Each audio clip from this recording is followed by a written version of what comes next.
Então, acho que agora podemos iniciar, mesmo que o Jorge vá conseguindo entrar, de repente, aí, né, pelo computador, o importante é que ele já está conectado e a fala dele está garantida, né, que é a fala mais importante da noite de hoje, para nós podermos, então, fazer essa primeira noite do nosso curso. Em primeiro lugar, bem-vindos e bem-vindas, né, todos e todos que estão aqui, estamos em 33 conexões. André, Oi. André, consegue me ouvir agora? Agora sim, perfeito. Ah, perfeito. Era o navegador mesmo. Vou sair aqui Sim. do celular. Certo, ok. Ótimo, então. Então, nós temos uma alegria muito grande, né, de poder realizar este curso de capacitação de conselheiros de saúde, contando com a assessoria, então, do Centro de Educação e Assessoria Popular, né, o CEAP de Passo Fundo, que depois o Jorge vai apresentar melhor, ele que já está aqui conosco, então, e vai nos conduzir nessa noite, né, para o primeiro tema, né, que nós já temos para realizar.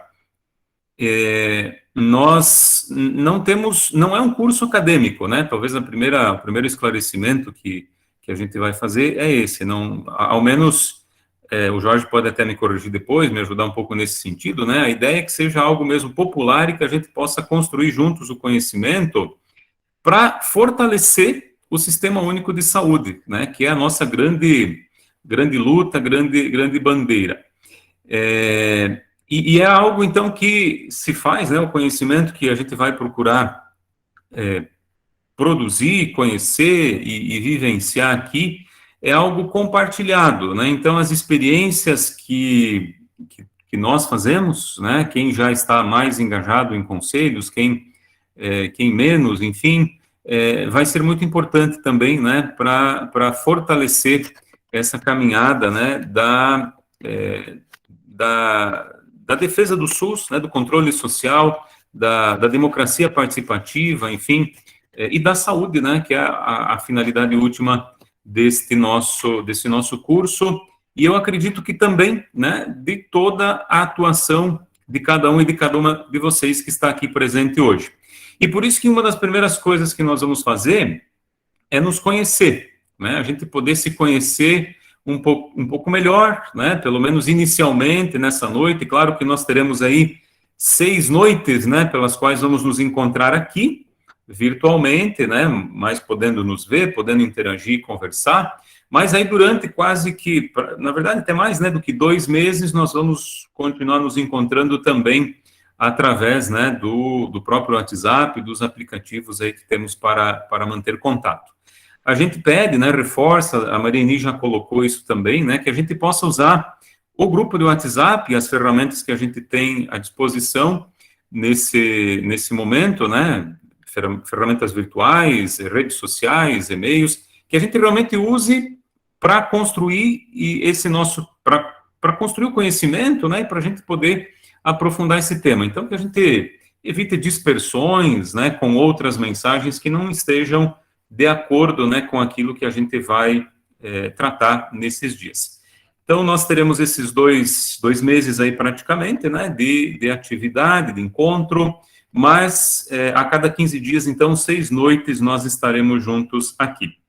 A noite de hoje, então, a gente já adianta, né, ela vai se estender um pouco mais do que o previsto. A nossa previsão é que sejam umas 2 horas aí de curso todas as noites, né, todas as segundas-feiras a cada 15 dias, então, mas hoje a gente vai ter que se estender um pouquinho mais, até por conta de nos conhecermos e também situarmos, né, esse curso na proposta da Pastoral da Saúde, que também tem como uma das suas grandes bandeiras, então, como uma das dimensões de atuação, a participação, né, no controle social, nos conselhos, nas conferências de saúde, enfim, todos esses meios onde a gente vive, né, e luta por ter mais saúde e mais qualidade de vida. Mais uma vez, então, bem-vindos e bem-vindas, né? Nós agradecemos muito a resposta positiva de todos, agradecemos de maneira muito especial a Maria Eni, né, que teve, na verdade, a ideia, né, a intuição, enfim, o primeiro sonho desse curso, né? Claro que todos nós já vimos alimentando, a Leia falou também aí, né? Alimentando esse sonho de ter uma capacitação para conselheiros no nosso regional, aqui em Santa Catarina, mas a Mariani foi aquela que deu o start aí, né? No final do ano passado, ela, ainda na metade do ano, acho que num dia, fizeram uma formação com o Jorge, né? Lá para um grupo da paróquia, né? Lá de Jaguaruna. E a partir daí, né, o sonho foi sendo alimentado e foi sendo construído e conseguimos chegar nesse curso, então, né, pelo menos que eu tenho conhecimento de maneira virtual, acho que o primeiro, né, que abrange todo o nosso estado aqui, todo o nosso regional de Santa Catarina. Então, é muito bom saber que nós, ainda que tenhamos, né, alguns, quer dizer, que os nossos sonhos não sejam todos idênticos, mas a gente percebe que eles são semelhantes, né? O que nos motiva a estar aqui é essa busca, essa defesa, né, da saúde, do SUS, como um grande sistema de saúde, não de doença, né, de vida, de plenitude para todos nós.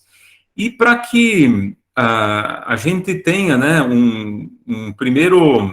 uma primeira compreensão, né, do porquê que na pastoral da saúde, porquê que nós nos envolvemos nessa caminhada, né, buscamos defender e trabalhar pelas políticas públicas, eu vou trazer uns breves aspectos, certo? Eu vou colocar aqui nessa exibição de leitura. Para que a gente, então, tenha uma breve noção, né, do porquê que porquê que a Pastoral da Saúde também atua nessa área, né? A Pastoral da Saúde, todos nós sabemos, tem a sua origem, né, na experiência da fé cristã, que foi inaugurada por Jesus e que veio trazer uma boa notícia, um evangelho. E o evangelho de Jesus foi a concretização, né, ou a busca de realização de um novo reino, o reino de Deus. Esse reino, né, que é um novo modo de relacionamento entre as pessoas, ele busca, em última instância, né, ou aquilo que se quer, o que se precisa para construir o reino é a caridade, que é o amor desinteressado, né? Nós falamos aí de muitos interesses que às vezes estão envolvidos, né, nesses ambientes e nos espaços dos conselhos ou mesmo das políticas e políticas públicas. A caridade é justamente a busca do bem do outro, né? E uma das frases que nos ajuda muito a compreender, né, é que a política também é uma forma de caridade. É uma das formas mais preciosas de caridade porque ela busca o bem comum, não apenas um bem imediato ou passageiro, né?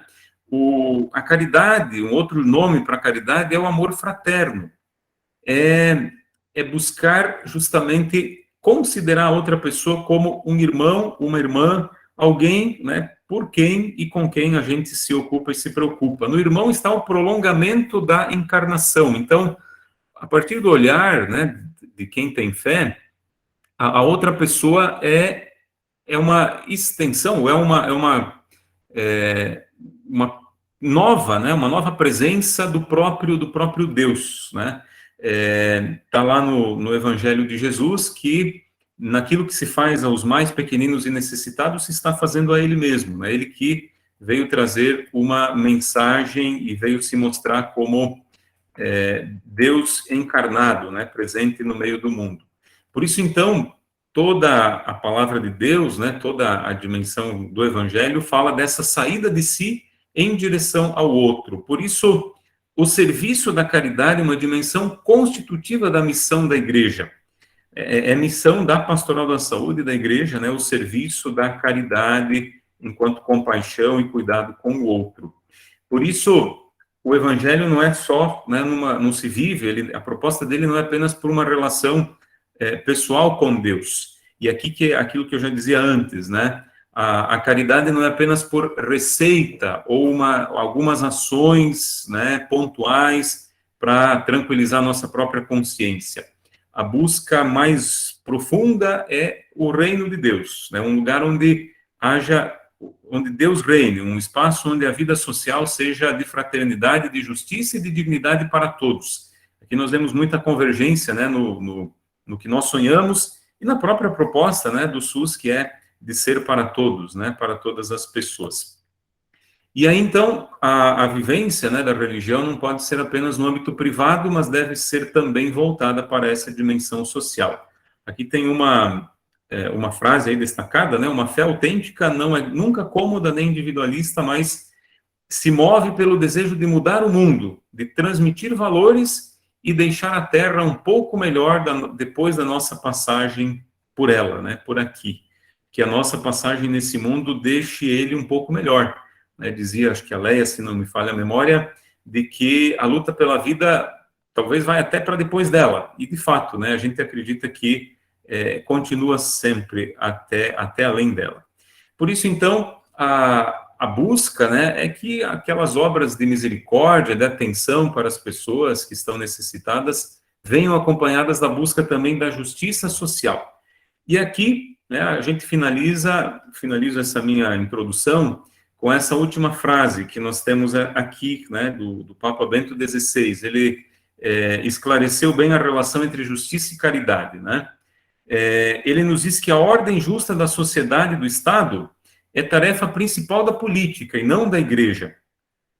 Mas a igreja não pode nem deve se colocar à margem na luta pela justiça. Qual que é a contribuição, então, que a igreja faz? Né? Purificando a razão de todos os elementos que ofuscam e impedem a realização de uma libertação integral. Ou seja, buscar realmente tornar essa luta, né, sem parcialidade, sem interesses, justamente buscando o bem comum e o bem de todos. Então, por isso que a gente luta, né, para que a pastoral, a gente se esforça para que a pastoral da saúde também seja presente e atuante, né, nessa dimensão dos conselhos de saúde, que são uma grande oportunidade, então, é uma política pública, e por isso também é uma oportunidade de nós realizarmos a caridade de um modo permanente, de um modo abrangente, né, para que todas as pessoas possam se beneficiar. E é com essas motivações que nós queremos, então, dar início, né, à primeira aula desse nosso curso, voltado especificamente, né, à questão dos conselhos de saúde, mas que também nos ajudam a compreender as políticas públicas, né, na sua dimensão maior. Quem sabe aí a gente identifique, perceba, né, na verdade, a política de saúde do SUS é uma das mais bem elaboradas, né? Outras políticas públicas também são elaboradas, mas a do SUS é uma das mais bem elaboradas, é uma das mais importantes, porque lida, né, justamente com a nossa saúde, mas precisa ser mais bem conhecida e mais bem defendida por todos nós. Por isso, esse curso, né, essa capacitação, é essa oportunidade que nós temos. Por isso, nós queremos, então, agora, né, passar a palavra ao Jorge, que vai, então, se apresentar, né? Eu dei alguns flashes aí da apresentação dele, mas ele se apresenta também a entidade, né, que ele está aqui representando, e, na verdade, que está, né, nos ajudando, nos assessorando com esta capacitação. Então, mais uma vez, bem-vindo, Jorge, e a palavra, então, é contigo. Muito bem. Só me confirme se estão me ouvindo bem. Sim. Ok? Eu ouço bem. Depois dos meus problemas técnicos aqui, resolvidos. Boa noite, então. Boa noite a todos, boa noite a todas. Como é que estão? Aqui, eu estou falando de Passo Fundo, Rio Grande do Sul. Vi que tem uma pessoa, né, do Rio Grande do Sul. Aqui está um pouco frio, vocês estão vendo que estou com um casaco, então não sei como é que está em Santa Catarina. Mas, enfim, aqui no Sul já estamos entrando, pelo menos nas noites e madrugadas, num período de friozinho, né? Então, vamos já mudando de clima. Eu sou Jorge, educador popular do CEAP. O CEAP, como disse o Ludovico, eu acho que eu lembro de ti, Ludovico. Eu já estava no CEAP quando você fez aquela formação do Fórum Sul da Saúde. Aliás, Eu acho que foi naquele mesmo período que eu fui uma vez para Concórdia. A gente foi, inclusive, fez uma atividade na Câmara de Vereadores com o Conselho Municipal de Saúde e com outras entidades. Enfim, a gente fez uma atividade um dia, uma espécie de formação. Depois nunca mais fui para Concórdia, mas tenho muitas boas lembranças daquela região lá.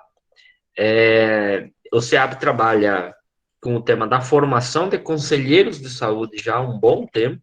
Nos últimos 15 anos, ou quase 20 anos, praticamente, a gente tem trabalhado quase que exclusivamente fazendo formação de conselheiros e conselheiras. Somos uma organização não governamental que nasceu em 85, portanto, já estamos com um pouco mais de 30 anos. Pouco mais de 30 anos, deixa eu ver a conta. Não fechou ainda 30 anos, né? Mas, enfim. Sim, passou de 30, quase 40. Está indo para 40. 37. Não, 37 anos já. Bastante tempo já. Então, trabalhamos com isso há muito tempo. Talvez algumas pessoas aqui já conheçam o SEAP, já tenham passado pelo seu processo de formação que a gente fez, já fizemos. Estamos desde 2017, por exemplo, fazendo formação em nível nacional. Fizemos várias em Santa Catarina. Aliás, a Pastoral da Saúde é uma das nossas parceiras num processo de formação de conselheiros e lideranças. E esse aqui é mais uma vez, para mim, uma prova do quanto vocês são muito bem organizados, porque a gente fez formação, né? Agora estamos discutindo uma terceira edição de uma formação nacional, e do campo dos movimentos sociais, eu sempre dizia para os meus colegas, se todos os movimentos fossem que nem a Pastoral da Saúde, nós teríamos muito mais gente participando no processo de formação, porque a Pastoral tem sido, assim, fantástico na mobilização, para trazer as pessoas, para fazer as oficinas, enfim, vocês estão de parabéns. Isso aqui é mais uma vez a prova de que a organização interna da pastoral é muito significativa, né? Isso é muito importante, isso é uma coisa importantíssima. Acredite em mim, nenhum movimento, por maior que seja, tem a capilaridade e a capacidade de mobilização que tem as pastorais, em particular a Pastoral da Saúde, que eu já conheço há mais tempo, né? Inclusive, via CNBB, a gente tem conversado bastante com eles, né, em nível nacional. Então, assim, sintam-se orgulhosos e orgulhosas pela relação que vocês têm com a Pastoral, e eu queria parabenizá-los também. Somos muito parceiros, SEAP, Pastoral, já há muito mais tempo. Eles têm participado, inclusive, das nossas atividades nacionais. A gente coordena hoje o Fórum Nacional de Defesa do SUS. A Pastoral da Saúde faz parte desse fórum, está junto conosco e, enfim, somos parte desse processo. O SEAP está aqui em Passo Fundo. Eu sou natural do Paraguai, não sou brasileiro, mas já moro aqui há quase 20 anos. Vocês vão sentir um pouco de sotaque, coisa que a gente nunca perde por completo, né? Mas eu já sou naturalizado, né? Praticamente um brasileiro. Digo praticamente porque tem 2, 3 coisas só que um estrangeiro naturalizado não pode fazer. Eu queria muito, mas eu não posso ser, por exemplo, presidente da República de vocês. Então, nem ministro do Supremo Tribunal Federal. Então, uma das poucas coisas que eu não conseguiria na condição de naturalizado. O resto, ok. Certo? Então, a nossa tarefa hoje é conversar um pouco sobre o Sistema Único de Saúde, sobre controle social, sobre, né, conselheiros, o papel, tudo isso a gente vai ver. Vocês viram, né, que a formação tem 6 encontros, se não me engano. Nós vamos a cada 15 dias se encontrar aqui para conversar um pouco. O padre André falou que é a primeira atividade virtual, a gente está ainda aprendendo com esse negócio aqui, nós nunca fizemos, o SEAP passou também a fazer, algumas noções a gente já tem, mas certamente pode ser um tanto cansativo, eu vou ficar falando demais aqui. A nossa intenção é que nos próximos encontros a gente já tenha um tempo para fazer um intervalo, agora não, porque, né, era muito importante a gente se apresentar, a gente se conhecer, né? E por isso fizemos uma longa apresentação aqui, e se a gente fizer mais um intervalo, a gente vai dormir lá pelas 11 da noite. Então, seria muito tarde, pois ainda não vai fazer. Mas o ideal seria fazer um pouco de intervalo para ir lá, né, tomar um cafezinho, quem gosta de chimarrão, esquentar água, vai no banheiro, enfim. Nós não vamos poder fazer isso hoje, mas nas próximas a gente vai fazer um pouco de intervalo. Para dizer, a gente está ainda aprendendo a fazer formação virtual, né? E eu acho que esse negócio veio para ficar, então a gente vai ter que se adaptar, né? Por isso, inclusive, tem algumas pequenas recomendações que eu vou passar depois para vocês. E aí a Mariane vai fazer a projeção aqui, eu vou seguindo um pouco a apresentação, eu vou falar um tempinho aqui e depois no final eu queria ouvir vocês também, para a gente conversar um pouco sobre o que foi apresentado. A gente vai ver a programação, o conteúdo inteiro, assim.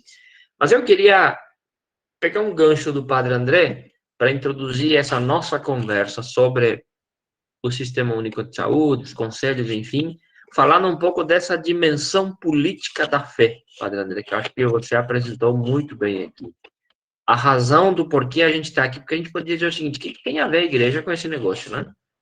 A igreja não é para a gente se preocupar com a alma e rezar e, enfim, fazer oração e pronto, e ir para a igreja no domingo de manhã. Não seria só isso o suficiente? E o resto, o resto é papel de outras entidades, outras organizações. Não, Padre André acabou de dizer. Tem o que a gente chama de doutrina social da igreja. A fé tem uma dimensão política, certo? E acreditem, isso tem uma consequência, inclusive, né? Do ponto de vista, né? Vamos chamar assim, da vida após a morte. O Papa Francisco tem nos falado, né? Insistentemente da dimensão política da fé. E é muito importante a gente reafirmar isso num período em que a gente criminaliza por inteiro e profundamente a política. A gente criminaliza muito a política, né? Política eu não discuto, assim como também não me meto em briga de marido e mulher. São duas inverdades que têm consequências, né? Muitas consequências. Então, é muito importante que a gente compreenda esse processo todo com uma dimensão. Para dizer o seguinte, não é suficiente você ir na igreja, comungar, rezar no domingo de manhã. Tem que ter uma dimensão política, assim como também tem uma dimensão social, né? E por isso vocês estão no conselho, né? Com todas as preocupações que vocês estavam falando aqui. Alguém acha até que eu comentei aqui, eu achei fantástica a maneira como ela se apresentou, inclusive a Leia, né? Gostei muito da tua fala, Leia, porque você falou exatamente da dimensão universal do SUS, que é o que a gente quer, e isso é um sonho, eu diria assim, cristão, na ideia do social, da justiça social, do mundo melhor que o Padre André estava falando. Essa é a dimensão política da fé que é super importante. Certo? Então, fazendo essa pequena introdução sobre a nossa prática enquanto cristãos, eu também fui seminarista, como falei para vocês, por 5 anos eu fui seminarista. Aliás, eu vim para o Brasil para ser padre, né? Por isso eu entrei no Brasil. E depois, no caminho, eu acabei saindo do seminário. Então, tem um pouco essa dimensão da fé, da igreja e assim por diante. Aliás, a igreja um papel fundamental na construção do Sistema Único de Saúde. Se tu pode ir passando, Mariane, para a gente poder, olhando aqui, a apresentação a gente já fez, vamos pactuar algumas coisas bem rápidas entre nós, é muito importante isso, inclusive para os próximos encontros.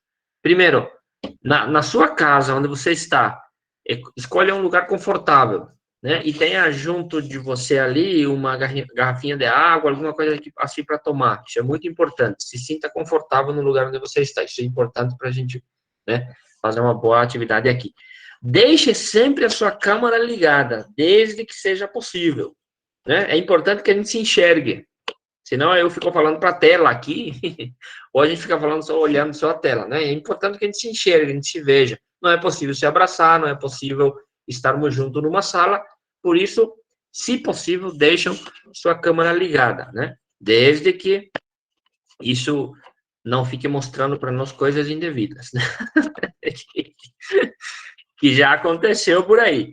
Mas, enfim, isso é da vida, né?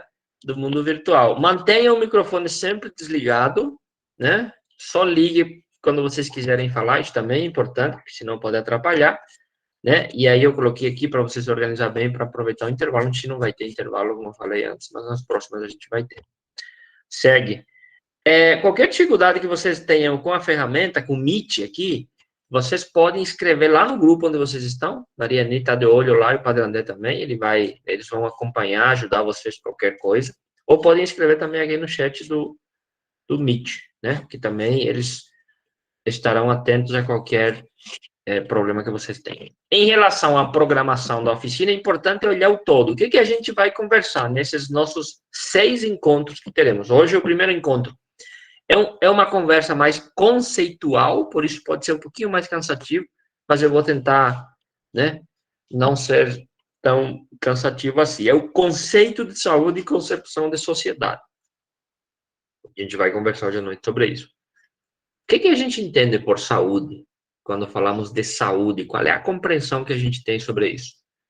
Qual é o conceito que perpassa na nossa cabeça, no nosso entendimento, quando a gente fala de saúde, né? E o que tem a ver essa concepção de saúde com um modelo ou com uma concepção de sociedade? Isso é muito importante. Vejam, estaremos iniciando a discussão a partir de uma fundamentação. Por que a fundamentação é importante?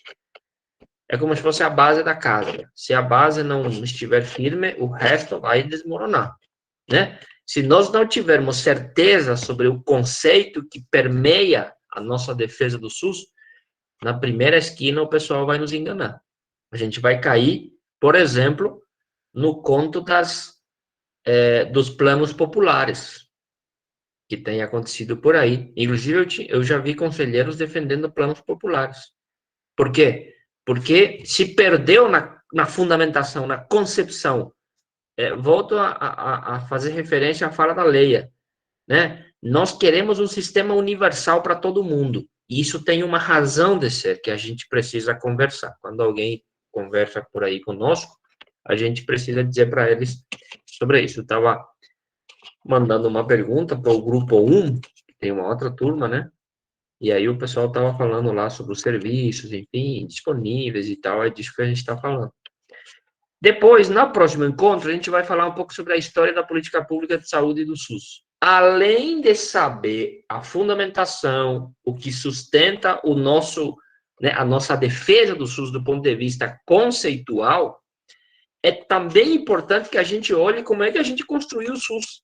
É muito importante isso, né? Porque se a gente não tiver a dimensão histórica da construção do SUS, também nós podemos nos perder. E a gente vai observar, por exemplo, que as pastorais, em particular a pastoral da saúde, e a igreja como um todo, teve um papel fundamental na construção do SUS, no chamado reforma do sistema, movimento da reforma sanitária, né? Mas a gente vai olhar antes, inclusive, para ver como é que nós éramos antes do SUS, como é que a gente foi construindo a concepção de saúde, que vai, né, que tem a ver com o que a gente vai conversar hoje, inclusive, e como é que a gente foi incorporando outras concepções até chegar em 88, né? A dimensão do direito à saúde, por exemplo, estava ausente antes de 88.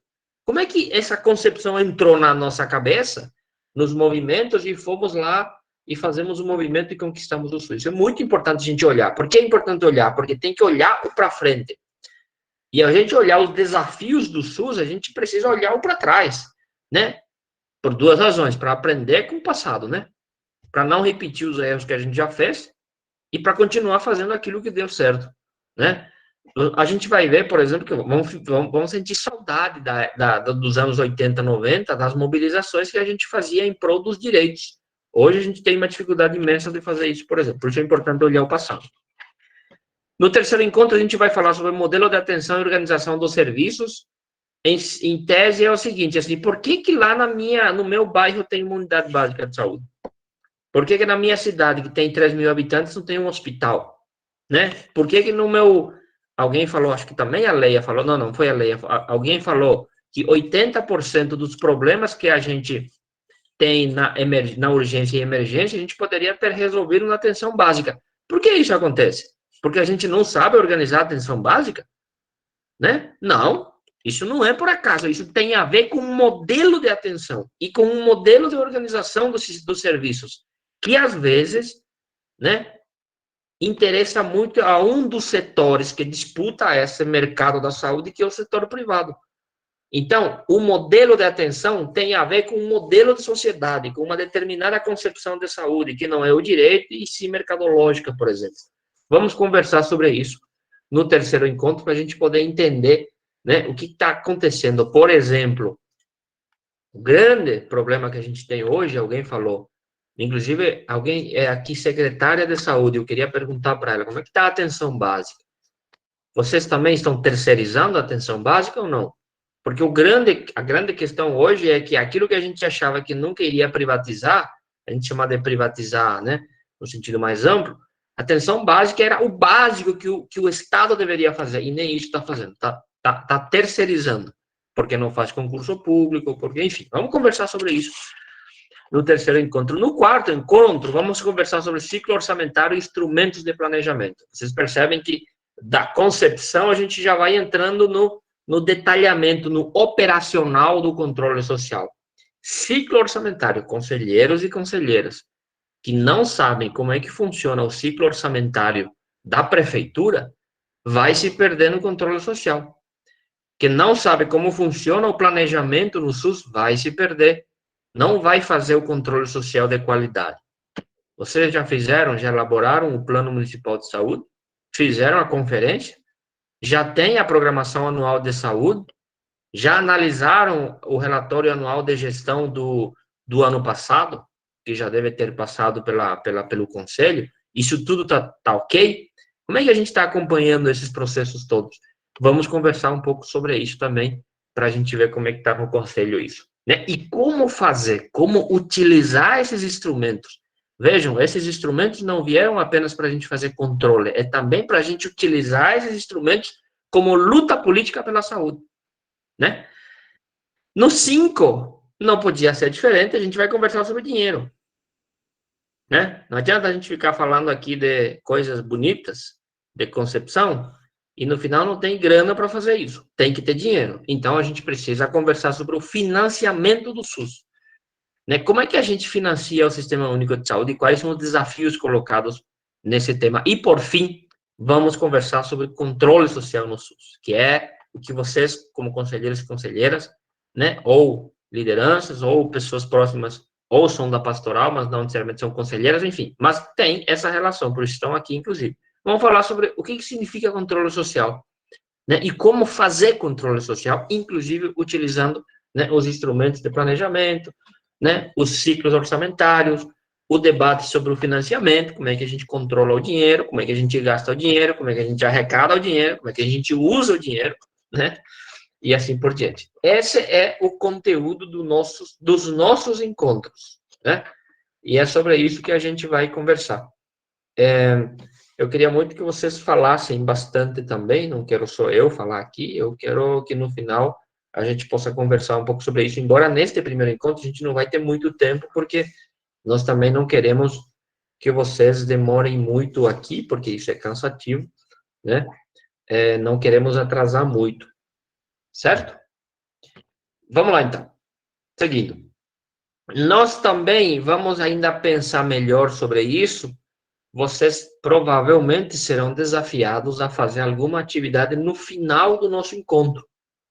A gente vai querer, e ainda, né, Padre André e Mariane, vamos formatar melhor sobre isso, que a gente chama aqui no SEAP de multiplicação, ou seja, nós vamos querer que lá em Concórdia, quem é de Concórdia, faça uma atividade de multiplicação, sei lá, com a sua pastoral, com o seu conselho, com a sua associação, com alguém, né? Faça uma oficina de formação a partir do que aprendeu aqui, para a gente poder manter esse processo de formação permanente. Alguém falou aqui, entrou no conselho, com 2 anos de mandato, tem que fazer formação.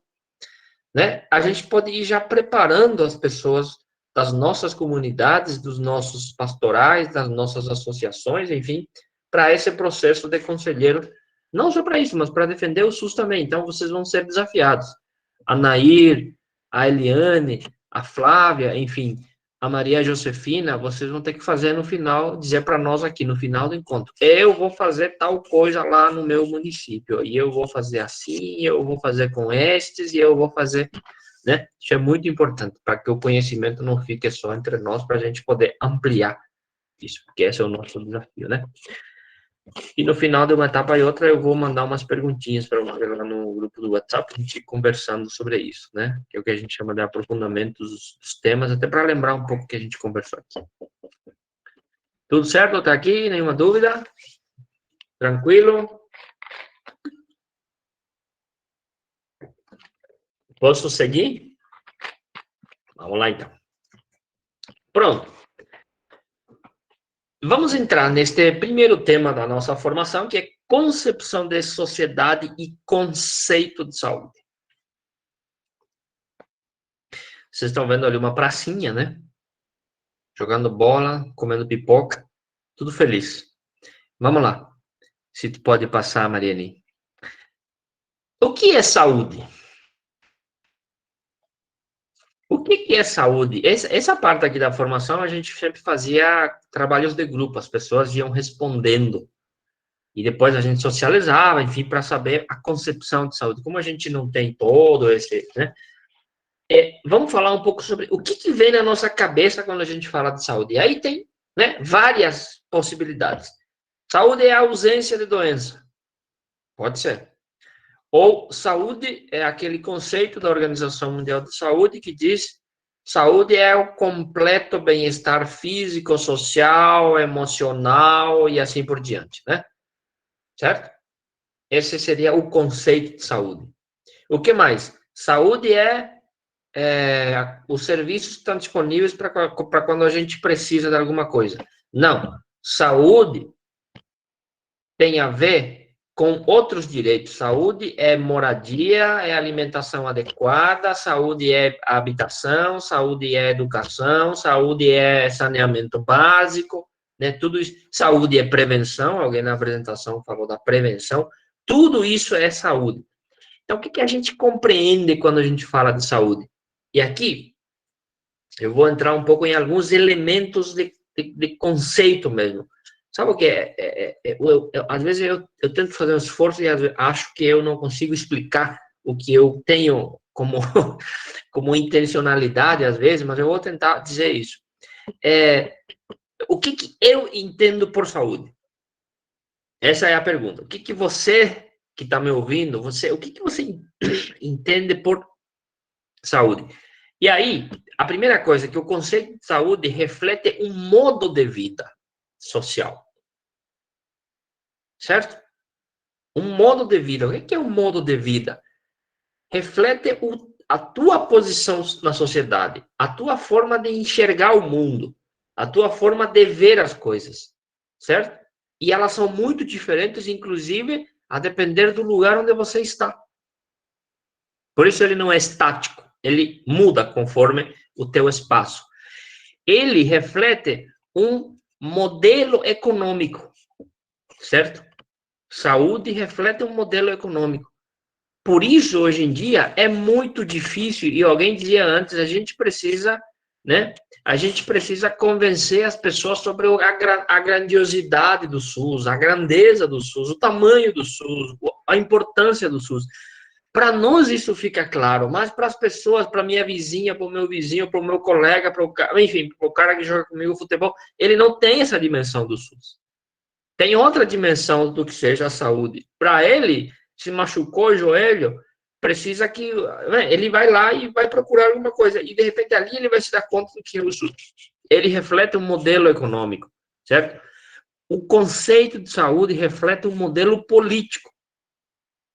E também um modelo cultural, certo? Então, saúde, ele é conforme a história. Ele envolve concepções. E essas concepções, elas podem ser tanto de um tipo quanto de outro tipo, a depender das sociedades.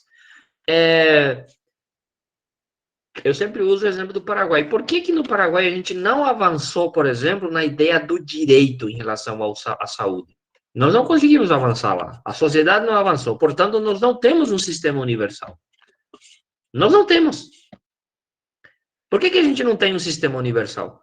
Porque o nosso processo histórico, por isso a gente vai estudar no segundo encontro a história, o nosso processo histórico enquanto sociedade, ele não incorporou a saúde na sua dimensão do direito. Né? Isso é às vezes meio a gente viajar um pouco na maionese, mas é isso, é disso que eu estou falando. A sociedade brasileira conseguiu, né, incorporar ao longo da sua história a concepção da saúde como direito. Isso aqui, gente, não é um acaso. O SUS não é um acaso. O SUS, assim como eu acho, por exemplo, que muitas coisas na nossa vida é um acaso, mas o SUS não é um acaso. Tem coisas que não são um acaso, né? O SUS foi uma conquista. E por que a gente teve a noção lá na 13ª Conferência Nacional de Saúde, começou ali a discussão, depois na 16ª e na décima não, na 3ª conferência, na 6ª conferência, e definitivamente o marco histórico da conquista do SUS é a 8ª conferência, em que definitivamente a gente disse SUS e democracia. Esse processo histórico não aconteceu em outros estados, em outros países, né? Um que outro sim. E aqui a gente conseguiu incorporar isso, daí a relevância e importância dos movimentos sociais, dos sindicatos, das pastorais, das associações de moradores, dos movimentos urbanos, dos movimentos rurais, tudo isso teve uma força gigantesca política que culminou na ideia do direito. E a gente hoje criminaliza imensamente. Tem gente fazendo arminha contra esses caras, né? E a gente não se dá conta da dimensão política do que significa isso. Por isso eu falei antes da dimensão política da fé, né?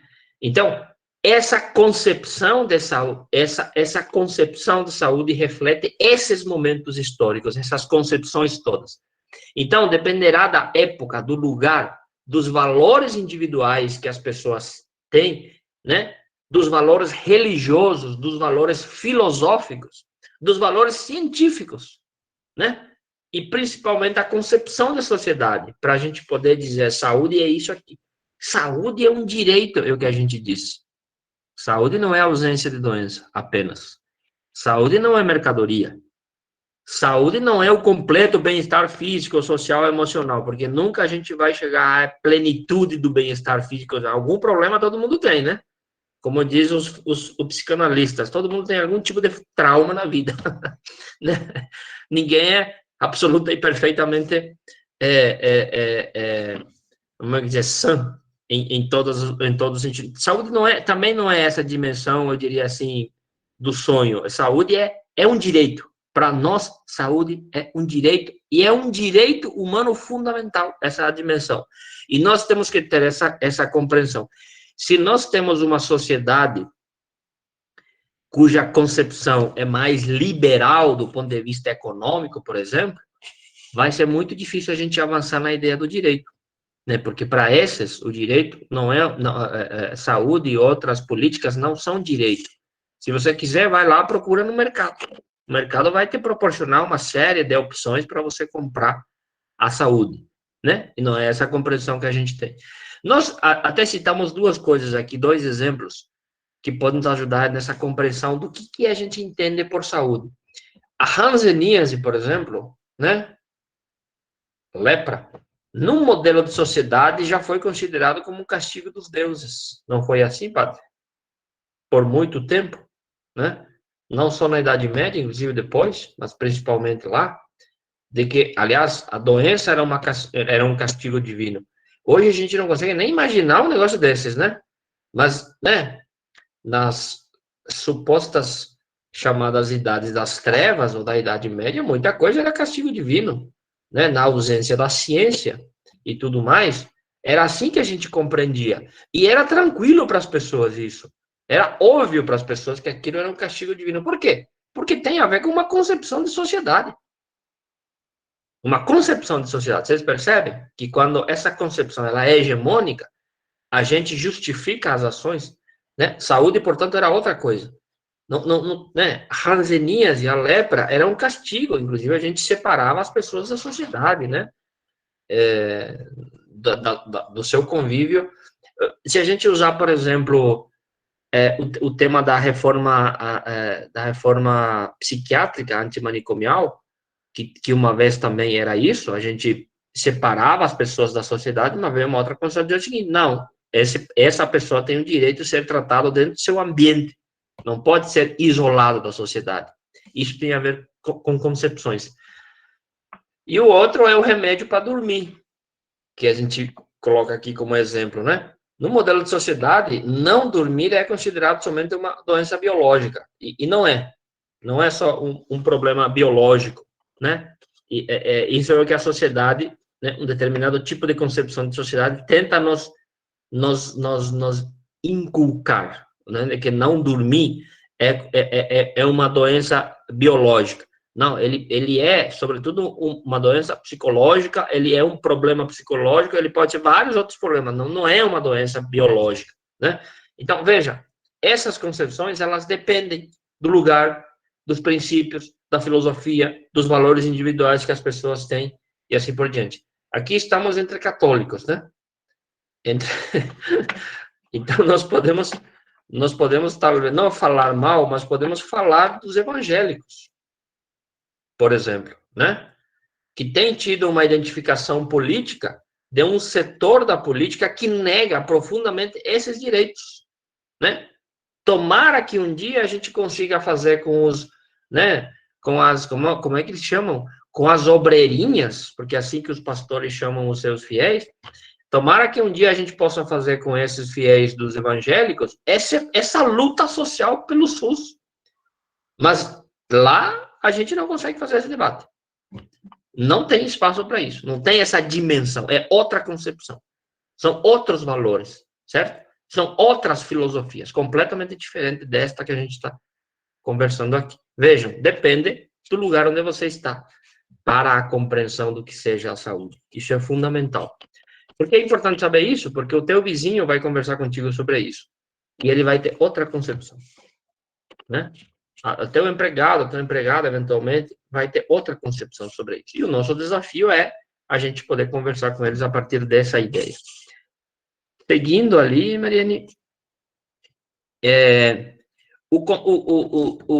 e aí, veja, eu estava falando sobre essas, né, várias possibilidades de compreensão de conceito de saúde.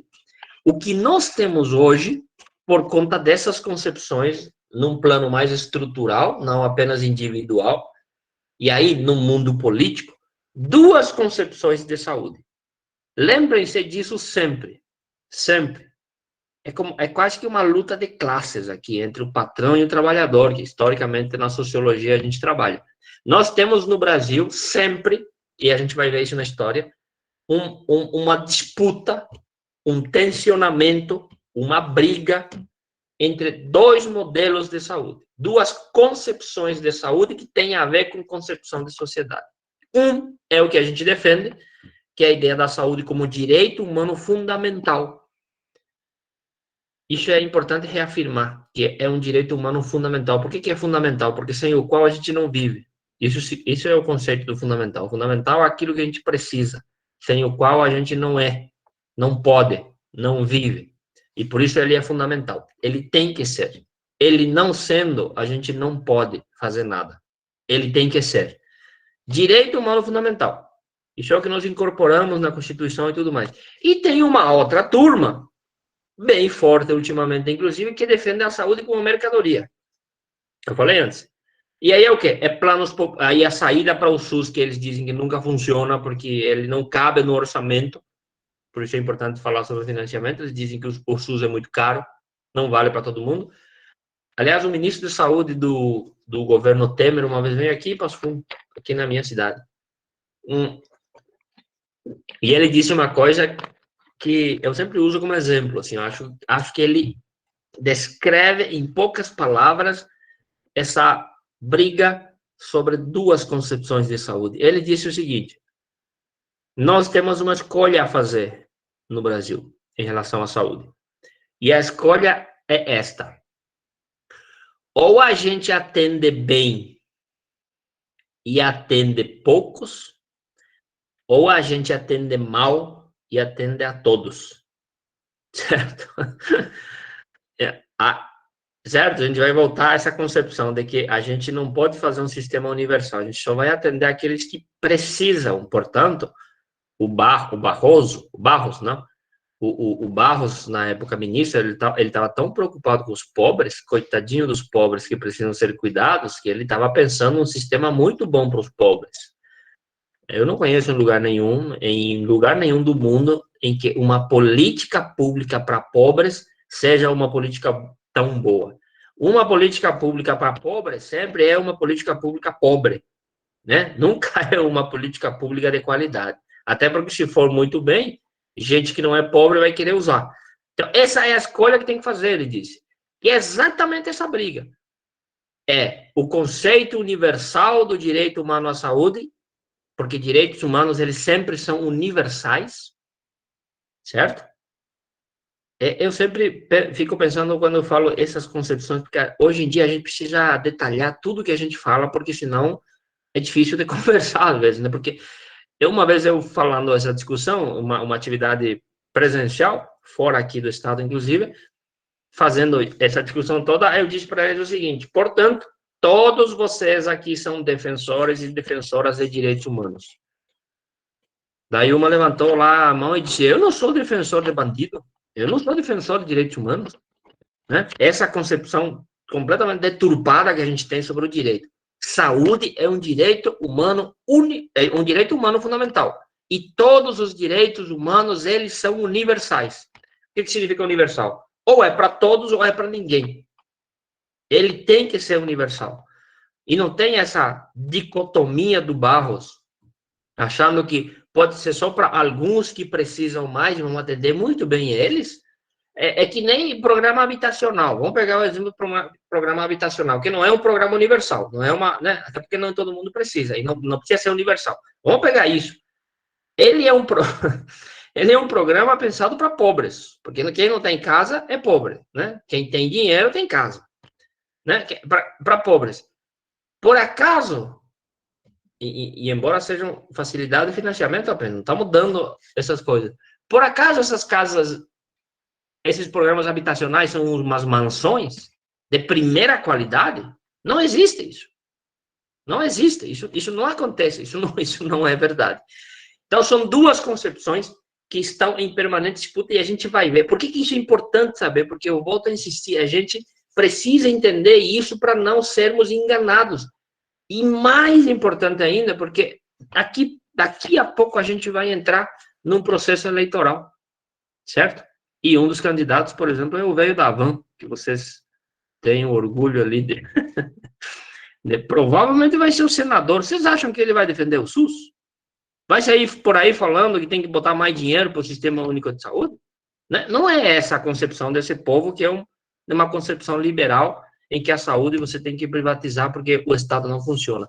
É um processo eleitoral que vem logo ali. A gente precisa conversar com esses caras. Eu preciso que eles tenham compromisso com o SUS. Né? E não venha só fazendo, porque tem gente que vai defender outras alternativas para o Sistema Único de Saúde. Aliás, saúde, saiu semana passada uma nova pesquisa da Genial Quest, que é um instituto que faz pesquisa sobre a percepção das preocupações das pessoas. Saúde, de novo, em primeiro lugar, como a principal preocupação dos brasileiros e das brasileiras. Saúde. Portanto, eu imagino que saúde, de novo, vai estar no centro do debate eleitoral. E vamos ter que prestar muita atenção sobre isso, porque tem a ver com essas duas concepções. E conselheiros e conselheiras, lideranças de pastoral, vocês não têm o direito de serem desinformados sobre isso. Vocês são lideranças. Precisam ter clareza sobre essas coisas. Porque, sabe por quê? Porque vocês são referência nas suas comunidades, nas suas igrejas, nas suas pastorais. As pessoas vão perguntar para vocês, por quem que eu voto? Quem que tu recomenda que eu vote? Porque eu não sei, né? Não é assim que funciona, as pessoas não perguntam. Vocês têm que convencê-los. Aliás, vocês têm que, né, conversar com as pessoas sobre, né, quem são as que apresentam propostas que dialogam com aquilo que a gente defende e talvez seja mais próxima de uma concepção cristã, né, da política pública e assim por diante. Por isso é importante saber essas duas concepções que estão em jogo, como eu falei antes. Passando um pouco, Mariani, o que significa falar de saúde como direito? Aquilo que eu falei antes, né? É um conceito ampliado de saúde. Isso tem a ver com alimentação, né? Portanto, as pessoas têm que estar bem alimentadas. Tem a ver com saneamento básico. Por isso, a luta pela ampliação da cobertura do saneamento básico, por exemplo, 100% nas cidades, é fundamental. Isso tem a ver com direito à saúde, né? Tem a ver com a qualidade de vida das pessoas, tem a ver com a educação, tem a ver com lazer. Não tem como você defender o SUS e achar que a pracinha do teu bairro não precisa melhorar para as crianças brincarem. Porque ele é contraditório, são direitos, certo? Não tem como achar que você defende o SUS, mas você acha que o Estado não tem que facilitar a casa para as pessoas mais pobres.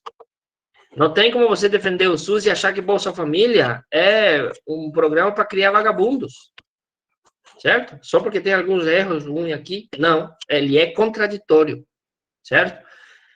Esse é o conceito de saúde, ele é ampliado, certo? Não é apenas a ausência de doença, mas é a condição fundamental da vida plena. Dizia um grande sanitarista brasileiro, né, que o SUS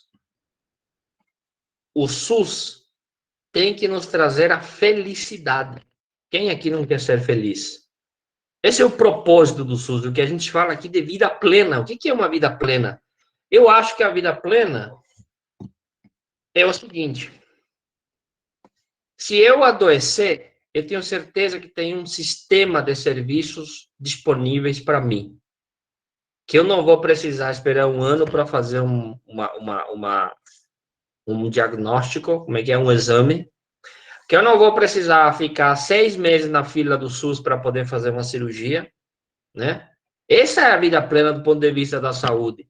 Porque hoje o que funciona rápido é a emergência, né? Emergência, tu vai lá, eles vão te atender, mas se não é emergência, meu amigo, eu sei, não é só aqui, né? Em vários lugares é assim. A gente tem um problema na média complexidade gravíssimo no Brasil. A vida plena é a gente poder ter essas condições garantidas. Vida plena é saber que as minhas duas filhas, eu tenho 2 filhas, que as minhas 2 filhas, quando terminarem o ensino médio, vão poder entrar numa universidade federal. Isso é vida plena. Certo? Vida plena é saber que o entorno da minha família, todas elas estão trabalhando, né? E podem comer bem, porque não é essa a realidade de todos os brasileiros. Tem gente que não tem dinheiro, não tem comida para o dia seguinte, certo? Isso é vida plena, e isso tem a ver com saúde, tem a ver com bem-estar. E, portanto, não pode resolver o problema da saúde contratando um plano privado. Não pode resolver o problema de saúde apenas resolvendo coisas menores e o resto que as pessoas se virem. É universal, é uma concepção ampliada. Eu quero que vocês gravem isso. Saúde é uma concepção, o conceito de saúde como direito é uma concepção ampliada que dialoga com vários outros direitos. Ele é universal, isso é sempre importante, ele é universal, certo? Portanto, é para todos. Alguém falou aqui, e a gente tem um pouco na apresentação, tem que prestar atenção na apresentação. A gente tem um pouco uma tendência, mais ainda, né, quando está um pouco mais ligada à igreja, porque às vezes a gente meio que, né, Padre André, o conceito de caridade, às vezes a gente meio que tem uma certa dificuldade em entender que a caridade é além do que simplesmente fazer o emergencial, você também tem que discutir o estrutural, né, para resolver o problema. E aí alguém dizia assim, o meu sonho é que o SUS atendam, né, bem as pessoas, principalmente os que mais precisam e os mais pobres. E eu fiquei pensando assim, não, o SUS tem que ser para todos. É óbvio que a gente tem uma tendência de que se cuide melhor e mais daqueles que realmente precisam. Mas se a gente for nessa concepção, a gente já vai segregando quem teria mais chance ou mais condições. Aí a gente quase que vai concordar com Barros, né? Quando a gente diz, não, que cuida melhor principalmente dos pobres. Não, tem que cuidar inclusive do veio da van. Se precisar, tem que cuidar dele. Porque ele é universal, ele é para todos. O que nós temos que sempre defender é isso. Não tem essa conversa de pobre, rico, preto, branco, gordo, magro, alto, baixo. Não. É universal. Esse é o princípio. Nós nunca podemos abrir mão do princípio da universalidade. Se abrirmos mão do princípio da universalidade, se foi o SUS, né, nos moldes que a gente tem hoje. Inalienável. É uma palavra complicada, né? Significa o seguinte, não se pode transferir, não se pode negociar o direito. O direito não se negocia. Né? Você não vai chegar lá no posto e é o que às vezes acontece. Aí tu chega lá e diz, ó, você precisa, ou no hospital, você precisa fazer 5 exames. Vamos negociar aqui, a gente faz 3 para você e você faz 2 do outro lado? Não, não tem negócio. Não é para negociar assim. Ou, olha, você que nem você, tem um documentário chamado SOS Saúde Cycle do Michael Moore, aquele cineasta americano, que ele mostra como é que funciona o sistema americano de saúde. E aí é literalmente uma negociação, porque o cara cortou 3 dedos no trabalho dele. E ele foi no hospital. E foi o seguinte, ele só tinha dinheiro para botar 2 dedos, não tinha para botar os 3. E ele botou os 2 dedos. E o terceiro ficou fora, né? Então, é como se o cara fosse o SUS e o SUS dissesse assim, olha, a gente pode colocar para você 2 dedos, o outro tem que pagar. Não, são os 3. É um exemplo meio macabro aqui, né, da universalidade, mas é isso que a gente está falando, é inegociável, inalienável, certo? E complementar, eu falei antes, não adianta falar tem um sistema público de saúde universal, mas não tem cobertura, por exemplo, do saneamento básico, né? O esgoto passa na esquina da rua, assim. E eu estou falando de um sistema universal. Tudo tem que funcionar juntos. Não adianta a gente falar de saúde, mas tem gente passando fome. Vai dar problema de saúde de novo. Então, veja, o direito à alimentação é tão universal quanto o direito à alimentação. O direito à saúde é tão universal quanto o direito à educação. E essa é a ideia da complementariedade do direito. Certo? Portanto, saúde como direito humano fundamental só é possível dentro do sistema único de saúde, no princípio da universalidade. Pode seguir ali. Eu vi que o pessoal está falando ali de. Eu recebo de vez em quando a notificação das mensagens. É legal assim, vocês estarem conversando ali. Eu acho que essa é uma das possibilidades da formação virtual, né? Alguns dizem que esses são os alunos que na sala de aula ficam lá no fundo e cochichando e falando sobre outras coisas, e não é verdade. Na verdade, vocês estão falando ali sobre o conteúdo, isso é muito bom. Talvez complementando a ideia, eu falei, é para todo mundo e tem que tratar todo mundo igual. Inclusive, eu estou usando o veio da Van porque é a ilha de Santa Catarina, tá? É por isso. Então, é mais próximo. Inclusive, é ele que tem muito dinheiro. Aonde que o Estado tem que diferenciar a Maria, a Fátima, a Nair, a Eliane do veio da Van? É no direito? Não, não é no direito, porque a gente diz que é universal. O Estado tem que diferenciar ele dos demais na hora de cobrar o imposto. Aí sim eu faço a diferença, certo? A Nair tem um salário mínimo, até R$ 1.700, R$ 1.800, é isento do imposto de renda. Agora, o veio da Van ganha 20 milhões por mês, vamos botar 35%, 40% de imposto nesse dinheiro que ele ganha. Aí eu faço a diferença, mas não posso fazer diferença no direito. Esse não. Se ele quiser fazer um transplante de coração hoje, ele vai lá no SUS e vai fazer. E se precisar entrar na fila, vai entrar na fila, certo? É assim que funciona, esse é o princípio do direito. E aí sim, na tributação tem que fazer a diferença, porque ali que esses que têm mais tem que pagar mais, quem tem menos tem que pagar menos, né? Passando ali, Mariane, para a próxima, e a concepção de saúde como mercadoria? É outra concepção. É outra coisa. Não tem a ver com direito. E é muito forte. Não é? Ou vocês acham que eu sou o SUS que funciona? O setor privado não quer fazer nada de saúde. Não! São muito fortes, né? Aliás, eles elegem deputados, senadores, deputados estaduais, vereadores, eles estão a 1000 na política. Alguém já falou aqui. Se você não quer fazer a política, outros vão fazer por ti. E então assuma as consequências. Tu tem que ter a tua posição política. É uma compreensão reduzida da saúde. Gente, isso aqui é tão, como eu vou dizer assim, tão forte. Não sei se alguém acompanhou ali a nova PNAB que aconteceu no fim do governo Temer, o Plano Nacional de Atenção Básica.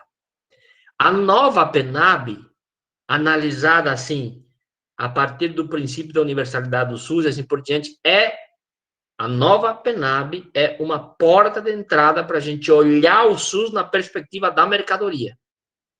É assim que funciona o sistema privado, certo? Quando, por exemplo, vou dar um exemplo para vocês. O que a gente incorporou no Sistema Universal, no SUS? Na ideia da atenção básica. Aqui tem uma secretária, ela que me ajuda. Os agentes comunitários de saúde, qual é o papel deles?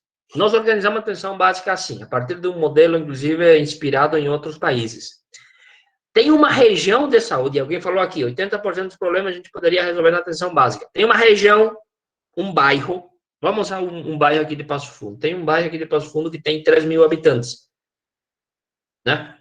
O bairro Santa Marta. O que eu faço do bairro Santa Marta? Eu coloco lá no bairro, certo? Uma unidade básica de saúde para esse povo, né? E eu complemento essa unidade básica de saúde, incorporando nessa unidade a estratégia saúde da família. O que é a estratégia saúde da família?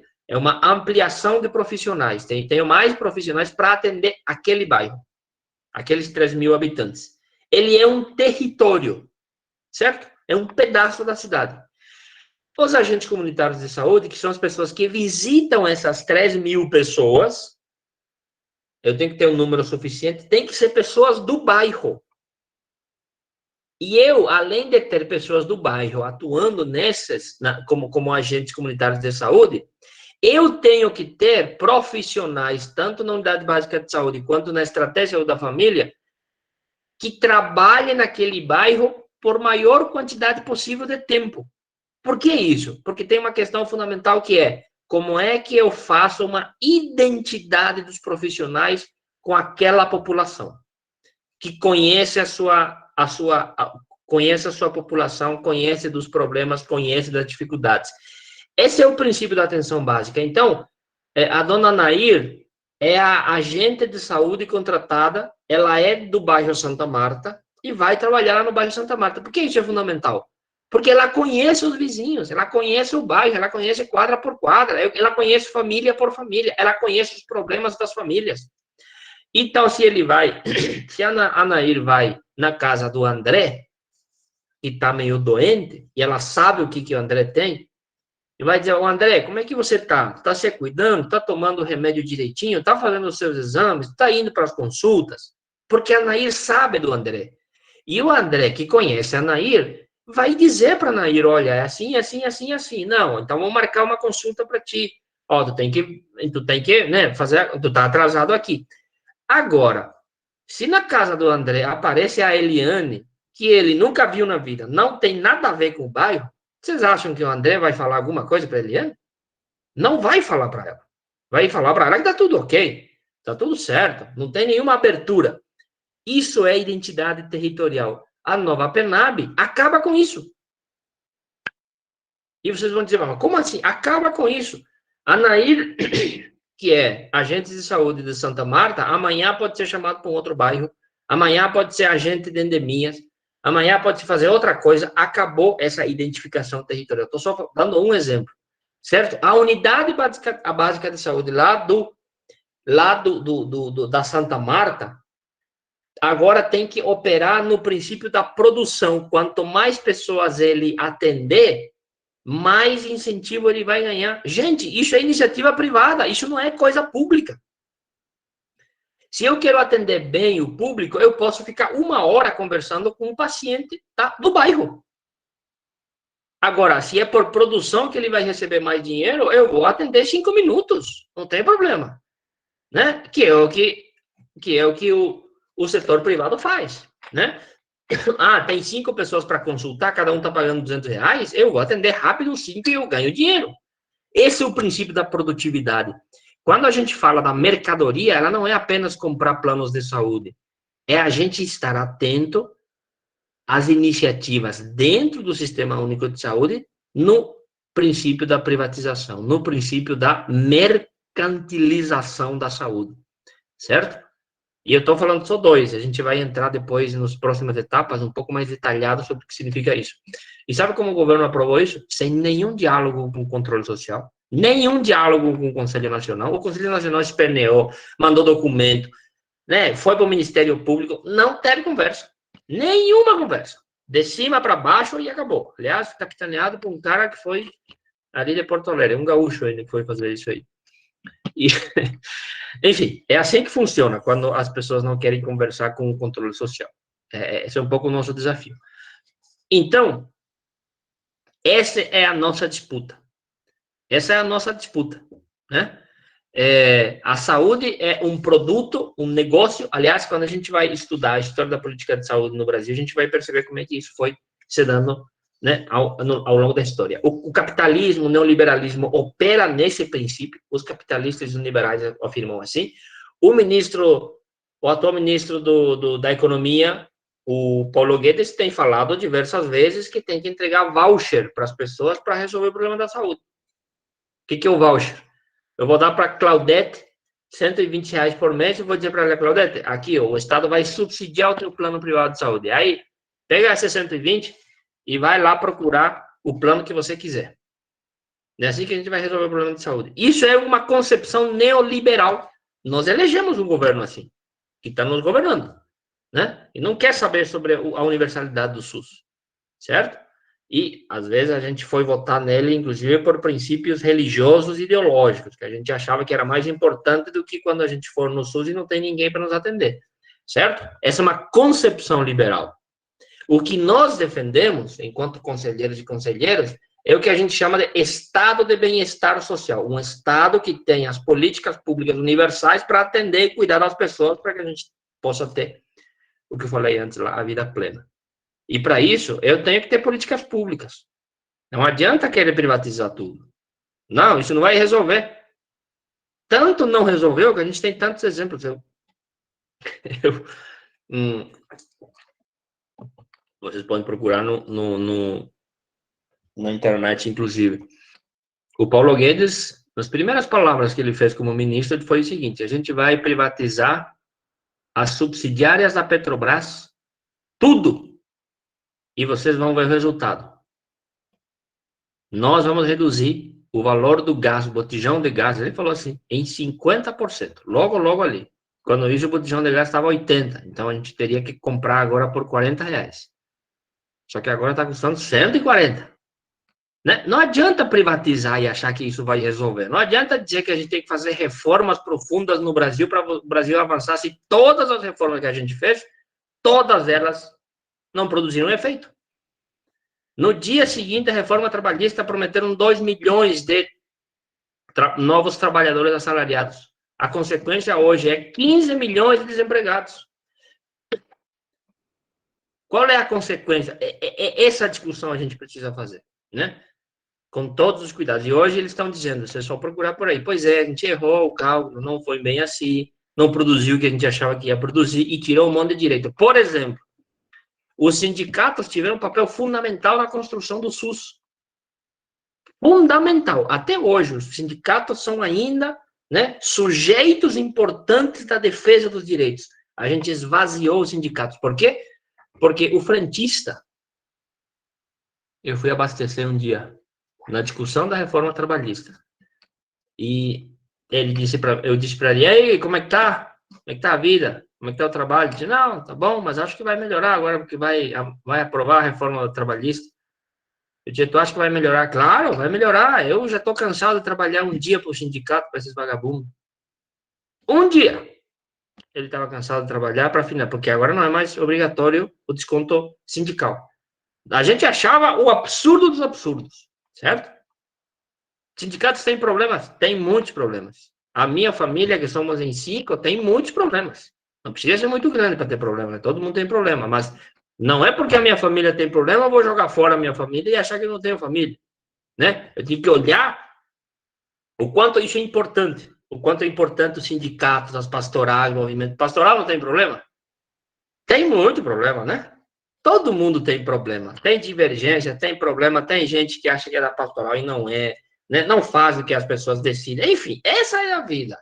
Esse é o cotidiano da vida, né? Então, essa discussão que a gente cai, às vezes, na história desse pessoal que quer o princípio da privatização. Vou dar um outro exemplo para vocês. Quando a gente for discutir organização e modelo de saúde, tem fura-fila no SUS? No município de vocês? Tem um médico lá que cobra no consultório dele R$ 3.000 para fazer uma cirurgia no dia seguinte no hospital pelo SUS? Porque se fosse fazer no privado com ele direto, custa 12 mil, ele te cobra 5, ele faz...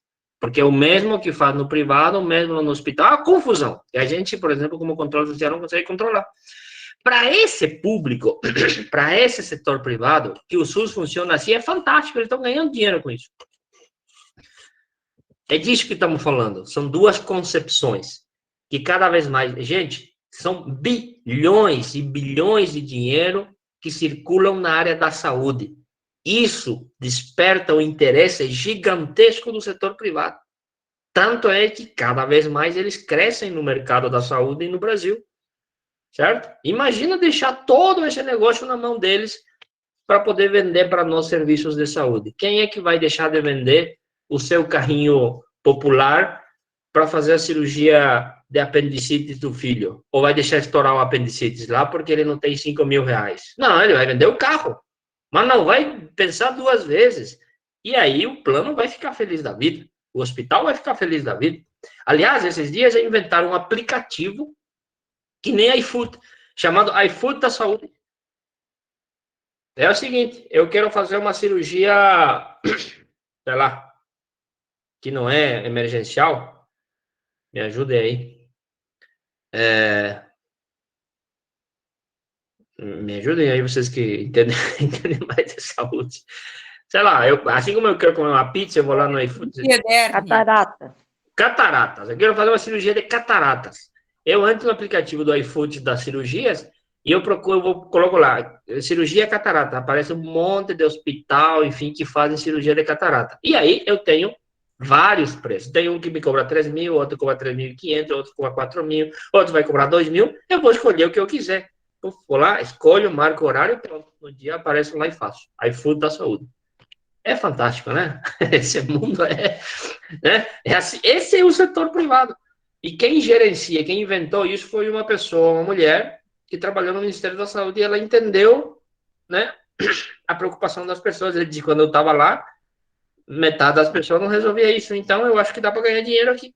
Pronto. Ao invés de lutar por um sistema universal, melhor ganhar dinheiro com as pessoas. Enfim, esse é o tamanho do dinheiro que está em disputa na sociedade nessas duas concepções. Não é diferente em Santa Catarina, não é diferente no Rio Grande do Sul.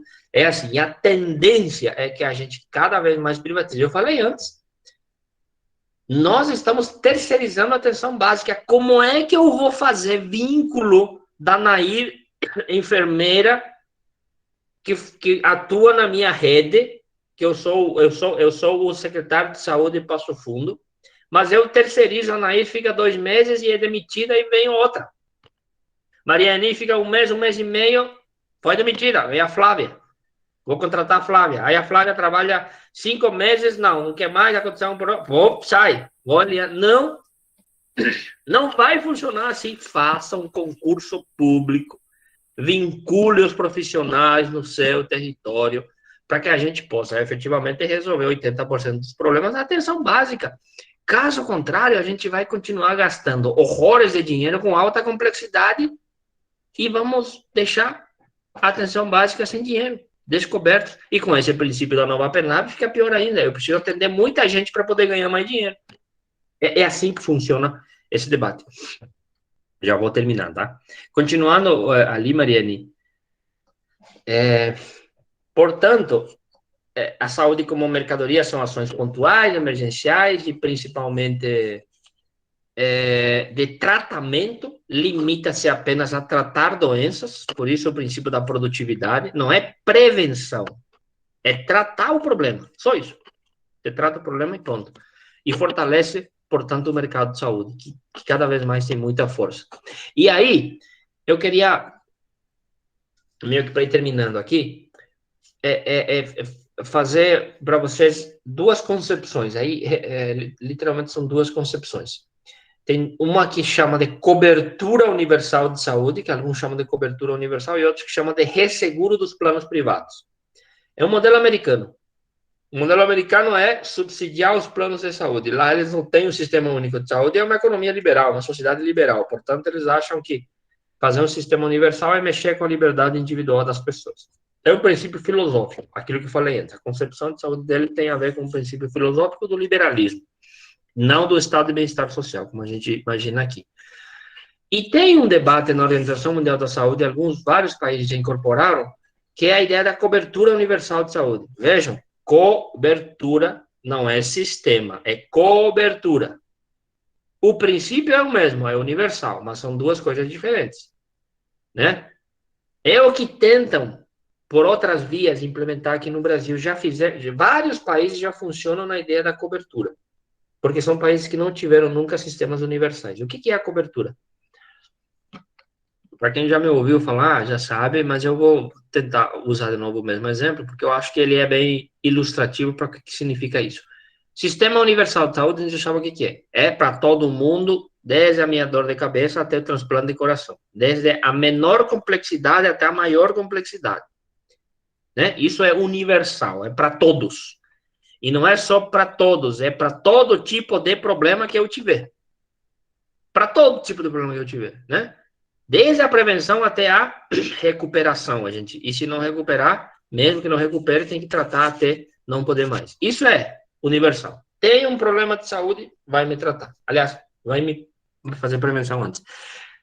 Isso é sistema universal de saúde. O princípio da cobertura universal é outro.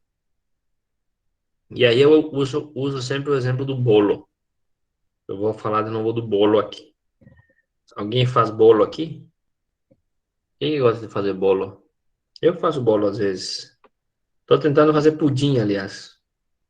Outro dia tentei, não saiu como eu queria, mas enfim, dá para comer.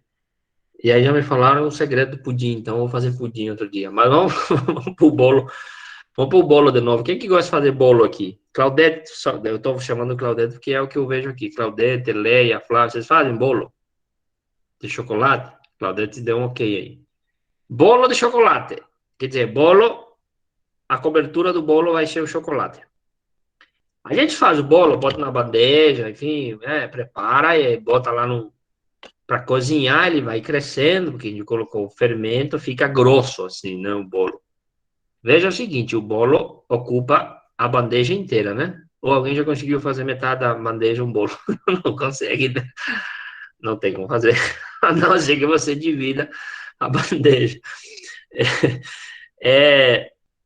Daí o que a gente faz? A gente faz o bolo, a cozinha, e depois, como é que você faz a cobertura? Claudete, como é que tu faz a cobertura? Imagina uma cobertura de bolo, cobertura de chocolate. Bem rápido. Você tem que misturar o chocolate, a manteiga É. e o E leite. Um pouco de leite, aí. e vai misturando até que ele dá o ponto. Isso. E depois faz o quê? Depois você vai despejar por cima do bolo. Vai despejar em cima do bolo. Isso mesmo. Vai cobrir a tua bandeja inteira. Cobrir a bandeja Certo. inteira. Perfeito. É mais fácil que ele cubra a bandeja inteira, né? Tem gente que não... Se você não quer um bolo com cobertura, se tem uma pessoa que não gosta de cobertura, tu corta primeiro o bolo sem cobertura e bota em cima do... Mas, enfim, você faz isso aí e coloca essa cobertura de chocolate utilizando os ingredientes da Claudete para ficar bom e você despeja em cima do bolo. Veja o seguinte, essa é a cobertura. Estamos falando aqui de cobertura universal. Por que ele é universal? Porque ele cobriu o bolo inteiro. Por isso ele é universal. Mas ele não é um sistema. Ele é uma cobertura. Claudete, qual é a espessura da cobertura? É a mesma espessura que o bolo? Não, não é. É uma cobertura bem fina, bem fina. Por isso ele não é um sistema. Ele é cobertura. Ele é pequeno, é fina. Não cobre o bolo inteiro, é só uma partezinha, a parte de cima do bolo. Esse é o princípio da cobertura. Eu vou traduzir essa história da cobertura no seguinte.